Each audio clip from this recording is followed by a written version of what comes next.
Welcome to ஆயுள் அழகு channel. நான் தான் உங்களோட திவ்யா காஸ்மெட்டிக் ஃபார்முலேட்டர். இன்றைக்கி நம்ம பார்க்க போகிற வீடியோ என்னென்னு பார்த்தீங்கன்னா, ஃபேஷியல் பாம் எப்படி பண்ணுறதுன்னு தான் பார்க்க போகிறோம்.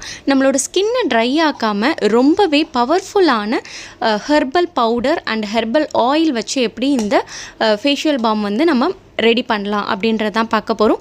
இந்த ஃபேஷியல் பாம் எப்படி பண்ணுறதுன்னு பார்க்குறதுக்கு முன்னாடி நம்மளோட இன்க்ரீடியன்ட்ஸ் என்னென்ன தேவை, அதோட பெனிஃபிட்ஸை பற்றி தெரிஞ்சுக்கிட்டு வீடியோக்குள்ளே போகலாம் வாங்க. ஃபர்ஸ்ட்டு மெயின் இன்க்ரீடியண்ட் அப்படின்னு பார்த்தீங்கன்னா நம்மளோட சோப் பேஸ். சோப் பேஸில் நான் கோட் மில்க் சோப் பேஸ் எடுத்திருக்கேன். இதில் கோட் மில்கோட எக்ஸ்ட்ராக்ட் ஆட் பண்ணியிருப்பாங்க. ஸோ தட் நமக்கு லாக்டிக் ஆசிட் அதில் இருக்கும். அதன் மூலியமாக நம்மளோட ஸ்கின்னை நல்லா மாய்ஸ்சராக வச்சுருக்கோம். ஸோ என்னோட ஸ்கின்னை ட்ரை ஆக்காமல் இருக்கிறதுக்கு நான் கோட் மில்க் சோப் பேஸ் எடுத்திருக்கேன். உங்களுக்கு கிளிசரின் சோப் பேஸ் இருக்குன்னா அதுவுமே எடுத்துக்கலாம். லுக் வைஸ் கொஞ்சம் டிரான்ஸ்பரண்ட்டாக நமக்கு கிடைக்கும். நம்மளோட சோப் பேஸ் சூஸ் பண்ணியாச்சு. நெக்ஸ்ட்டு ஹெர்பல் பவுடர்ஸ் தான் யூஸ் பண்ண போகிறோம்.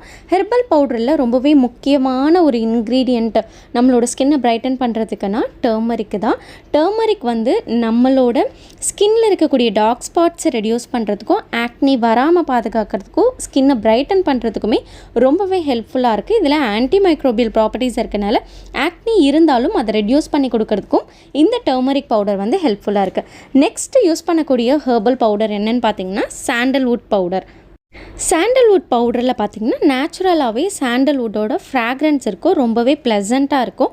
அது மட்டும் இல்லாமல் நம்மளோட ஸ்கின்னில் இருக்கக்கூடிய டர்ட்ஸ் அண்ட் இம்ப்யூரிட்டிஸை டீப்பாக கிளென்ஸ் பண்ணி நம்மளோட ஸ்கின்னில் இருக்கக்கூடிய அன்ஈவன் ஸ்கின் டோனை ஈவன் ஆக்கி அதன் மூலியமாக டல் ஸ்கின்னை பிரைட்டன் பண்ணி கொடுக்கறதுக்கு இந்த சாண்டல்வுட் பவுடர் ரொம்பவே ஹெல்ப்ஃபுல்லாக இருக்குது. ஹெர்பல் பவுடர் இப்போ சூஸ் பண்ணியாச்சு. அடுத்தது ஹெர்பல் ஆயில்ஸில் பார்த்திங்கன்னா பிரைட்னிங்காக நான் சூஸ் பண்ணியிருக்கிறது ஃபர்ஸ்ட்டு சாஃப்ரான் ஆயில். இதில் ஆன்டி ஆக்சிடென்ட் அதிகமாக இருக்கனால நம்மளோட ஸ்கின்னில் வரக்கூடிய சுருக்கங்கள், பிக்மெண்டேஷன் இதெல்லாம் ரெடியூஸ் பண்ணி நம்மளோட ஸ்கின் ஈவன் டோன் ஆக்கிறதுக்கு இந்த சாஃப்ரான் ஆயில் ஹெல்ப்ஃபுல்லாக இருக்குது. இன்னொரு ஆயில் என்னென்னு பார்த்தீங்கன்னா பக்குச்சி ஆயில். இந்த பக்குச்சி ஆயிலில் ஆன்டி ஏஜிங் ப்ராப்பர்ட்டிஸ் இருக்கனால நம்மளோட பிக்மெண்டேஷனையும் ரிங்கிள்ஸையும் ரெடியூஸ் பண்ணி கொடுக்குது. ஸோ தட் நம்மளோட டல் ஸ்கின் கூட நல்லா பிரைட்டனாக தெரியும். அடுத்தது நம்மளோட ஹெர்பல் பவுடரை நான் வாட்டரில் டிசால்வ் பண்ணுறதுக்கு பதிலாக ஹைட்ரோசால்ஸில் டிசால்வ் பண்ண போகிறேன். ஸோ தட் நான் ஆலோவேரா ஹைட்ரோசால் எடுத்திருக்கேன். இது ரொம்ப ஹைட்ரேட்டிங்காக கூலிங் ப்ராப்பர்ட்டிஸ் இருக்கனால நம்மளோட ஸ்கின்னை ஹைட்ரேட்டடாகவும் மாய்ஸ்சராகவும் வச்சுருக்கோம். அதன் மூலியமாக நம்மளோட ஸ்கின்னில் ஆக்னி வராமல் பாதுகாக்கிறதுக்கு ரொம்பவே ஹெல்ப்ஃபுல்லாக இருக்குது. இப்போது இந்த ஃபேஷியல் பாமோட ஃபார்முலேஷன் பார்த்துடலாம். Goat milk soap base 100 gram, bakuchi oil 1 gram, turmeric powder 0.2 gram, sandalwood powder 0.3 gram, saffron oil 0.5 gram, aloe vera hydrosol 1 gram. So இப்போ இந்த ஃபேஷியல் பாமை ஸ்டெப் பை ஸ்டெப்பாக எப்படி பண்ணலாம் அப்படின்றத பார்த்துடலாம். ஃபர்ஸ்ட்டு ஒரு பீக்கரில் நம்ம goat milk soap base 100 gram measure பண்ணி குட்டி குட்டியாக கட் பண்ணி எடுத்துக்கலாம். 100 கிராம் பார் மொத்தமாக நீங்கள் போட்டிங்கன்னா அது மெல்ட் ஆகிறதுக்கு ரொம்ப நேரம் டைம் எடுக்கும். ஸோ தட் நம்ம இந்த மாதிரி சின்ன சின்னதாக கட் பண்ணி போடும்போது நமக்கு கொஞ்சம் டைம் சேவ் ஆகும். இந்த பீக்கரில் கட் பண்ணிவிட்டு நம்ம இந்த பீக்கரை டபுள் பாயிலிங் மெத்தடில் தான் நம்ம சோப் பேஸை மெல்ட் பண்ண போகிறோம். இந்த மாதிரி ஒரு பாத்திரத்தில் தண்ணி வச்சுட்டு அதுக்கு மேலே நம்மளோட பீக்கர் வைக்கும் போது கோட் மில்க் பேஸ் நமக்கு மெல்ட் ஆகி வரும். அது மெல்ட் ஆகிறதுக்குள்ளே என்னோட ஹெர்பல் பவுடர் எல்லாமே ரெடி பண்ணிக்கிறேன். ஒரு இதில் herbal powder turmeric and sandalwood எடுத்திருக்கேன். இன்னொரு இதில் சாஃப்ரான் ஆயில், பக்குச்சி ஆயில் எடுத்திருக்கேன். இந்த டர்மரிக் சாண்டல்வுட் பவுடர்ஸில் நான் 1 கிராம் ஆலோவேரா ஹைட்ரோசாலை போர் பண்ணி இதை நல்லா எந்த ஒரு லம்பும் இல்லாத மாதிரி மிக்ஸ் பண்ணிக்க போகிறேன். இதை நீங்கள் ஆலோவேரா ஹைட்ரோசால் கம்மியாக ஊற்றுறதுனாலும் ஊற்றிக்கலாம். இதன் ஹைட்ரோசால் ஊற்றுறதுனால நமக்கு கெட்டு போகிற மாதிரிலாம் வராது. ஷெல்ஃப் லைஃப் கண்டிப்பாக நமக்கு ஒரு 1 இயர் இருக்கும். இந்த மாதிரி நல்லா எந்த ஒரு லம்பும் இல்லாத மாதிரி மிக்ஸ் பண்ணி நம்ம ரெடியாக வச்சுக்கலாம். ஸோ தட் நம்மளோட சோப் பேஸ் மெல்ட் ஆனதுக்கப்புறமா நம்ம ஆட் பண்ணுறதுக்கு கரெக்டாக இருக்கும். இப்போ என்னோடய சோப் பேஸ் கம்ப்ளீட்டாக மெல்ட் ஆகிடுச்சு. இதை நான் ஹீட்லேருந்து ரிமூவ் பண்ணிவிட்டு கொஞ்ச நேரம் வெயிட் பண்ண போகிறேன். எனக்கு அந்த சூடாக இருக்கிற பேஸ் நல்லா ஆவி பறக்கும். அந்த ஆவி பறக்கிறதுலாம் கொஞ்சம் கம்மியாகிற வரைக்கும் நம்ம வெயிட் பண்ணணும். இல்லைன்னா நம்ம ஆட் பண்ணக்கூடிய ஹெர்பல் பவுடரும் சரி ஹெர்பல் ஆயிலும் சரி ஒன்றோடு ஒன்று நல்லா பைண்ட் ஆகாது.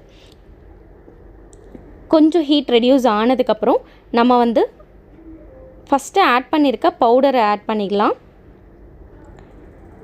நல்ல ஒரு கலர் உங்களுக்கு ஃபார்ம் ஆகிருக்கும். இதுக்கப்புறம் வந்து நம்ம ஆயில்ஸ் ஆட் பண்ணிக்கலாம். ஆயில் ஆட் பண்ணோன்னே நமக்கு கம்ப்ளீட்டாக கலர் சேஞ்ச் ஆயிரும். ஏன்னா பக்குச்சி ஆயில் வந்து நல்ல ஒரு ஸ்ட்ராங்காக திக்காக இருக்கும். ஸோ எல்லோயிஷ் கலர் நமக்கு வந்துடும். இதுவுமே உங்களுக்கு ரொம்ப நல்ல கலர் இருக்கும். இல்லை வேறு ஏதாவது ஆயில்ஸ் நீங்கள் லைட் வெயிட் ஆயில் ஆட் பண்ணுறதுனாலும் பண்ணிக்கலாம். அப்போ வந்து உங்களுக்கு அந்த பவுடர்ஸ் ஆட் பண்ணும்போது என்ன கலரில் இருந்ததோ அதே கலரில் வரும். ஸோ இது ரெடி ஆகிடுச்சு. இப்போ நம்ம போர் பண்ணுறதுக்கு பக்கத்துலேயே நம்மளோட மோல்டை குவிக்காக ரெடி பண்ணி வச்சுருக்கணும். ஸோ அதில் வந்து ரப்பிங் ஆல்கஹால் ஸ்ப்ரே பண்ணிக்கலாம். ரப்பிங் ஆல்கஹால்ன்றது ஐசோப்ரோபைல் ஆல்கஹால் தான் ஸ்ப்ரே பண்ணுறேன். ஸ்ப்ரே பண்ணி முடிச்சதுக்கப்புறமா குவிக்காக நம்ம வந்து நம்மளோட சோப் பேஸை போர் பண்ணிடணும். பொறுமையாக போர் பண்ணாதீங்க. நம்ம கம்மி குவான்டிட்டி எடுத்துருக்கனால சீக்கிரமாக கெட்டி ஆயிரும், ஆடை விழுந்துடும். ஸோ கரெக்டான ஷேப் வந்து நமக்கு கிடைக்காது. ஸோ அதனால தான் வேகமாக ஊற்றிட்டு அதுக்கப்புறம் அதை எப்படி நீட்டாக நம்ம அன்மோல்ட் பண்ணணும் அப்படின்றத பார்க்கலாம். இந்த மாதிரி மேலே அன்ஈவனாக ஒரு லேயர் ஃபார்ம் ஆகும். அதை வந்து கம்ப்ளீட்டாக ட்ரை ஆக்க விடணும். ட்ரை ஆனதுக்கப்புறம் இந்த மாதிரி இருக்கும். நீங்கள் போர் பண்ணிவிட்டு மேலே வந்து ரப்பிங் ஆல்கஹால் உடனே ஸ்ப்ரே பண்ணோம். அப்போ தான் அந்த ஃபோமிங் வந்து நமக்கு இருக்காது, அந்த ஏர் பபிள்ஸ்லாம் இருக்காது. இப்போது இந்த மாதிரி மேலே மட்டும் நம்மளோட மோல்டோட அச்சிலேயே கரெக்டாக அந்த அச்சு இருக்குதுல மேலே அந்த லேயரை மட்டும் நான் கத்தி வச்சு பீல் பண்ணி எடுக்கிறேன். ஸோ உங்களுக்கு ஈஸியாக தான் வரும். கொஞ்சம் அழுத்தி எடுத்திங்கன்னா குயிக்காக வந்துடும். இந்த மாதிரி கம்ப்ளீட்டாக மேலே இருக்க லேயரை ரிமூவ் பண்ணதுக்கப்புறமா நம்ம அன்மோல்ட் பண்ண ஆரம்பிச்சிடலாம். அன்மோல்ட் பண்ணும்போது நம்மளோட ஷேப் வந்து கிளியராக வரும். ஒரு பிளாஸ்டிக் பேப்பரில் நம்ம 50 கிராம் 100 கிராம்னு பேக்கேஜ் பண்ணி நம்ம கொடுக்கலாம். இல்லை க்ரீம் கண்டெய்னர் மாதிரி 100 கிராம் கண்டெய்னர்லேயும் நீங்கள் போட்டு கொடுக்கலாம். இன்னொரு ஐடியா பார்த்திங்கன்னா குட்டி குட்டியாக தனித்தனியாக நம்ம கிளிங் ரேப்பில் சாக்லேட் மாதிரி ரேப் பண்ணியும் நம்ம இதை வந்து கொடுக்கலாம். இதோட ஃபோமிங் ரொம்ப கம்மியாக தான் வரும். ஃபேஷியல் பாம் எப்படி யூஸ் பண்ணணும்னா ஒரு பாம் வந்து 3 to 5 கிராம் தான் இருக்கும். ஸோ அந்த 3 to 5 கிராம் இருக்கக்கூடிய ஒரு ஃபேஷியல் பாம் எடுத்திங்கன்னா ஒரு டைம் அது கரையிற வரைக்கும் நம்ம ஃபேஸ் ஃபுல்லாக தேய்ச்சிக்கிட்டே இருக்கணும். ஸோ அப்படி தேய்க்கும் போது ஆல்மோஸ்ட் ஒரு 10 மினிட்ஸாவது நம்ம தேய்க்கிற மாதிரி இருக்கும். அது நம்ம ஆட் பண்ணியிருக்கக்கூடிய எசென்ஷியல் ஆயில்ஸாக இருக்கட்டும், ஹெர்பல் பவுடராக இருக்கட்டும், அது எல்லாம் நம்மளோட ஸ்கின்னில் நல்லா டீப்பாக பெனட்ரேட் ஆகி அதன் மூலயமா நமக்கு ரிசல்ட்டு கொடுக்கும். இந்த வீடியோ உங்களுக்கு ஹெல்ப்ஃபுல்லாக இருந்திருக்கும்னு நினைக்கிறேன். பிடிச்சிருந்ததுன்னா லைக் பண்ணுங்கள். இது வரைக்கும் நீங்கள் நம்ம சேனலை சப்ஸ்கிரைப் பண்ணலன்னா மறக்காமல் சப்ஸ்கிரைப் பண்ணிக்கோங்க. பெல் ஐக்கான் டேப் பண்ணிக்கோங்க. அப்போ தான் நெக்ஸ்ட் போடுற காஸ்மெட்டிக் மேக்கிங் வீடியோ உங்களுக்கு நோட்டிஃபிகேஷனாக வந்தடையும். தேங்க்யூ.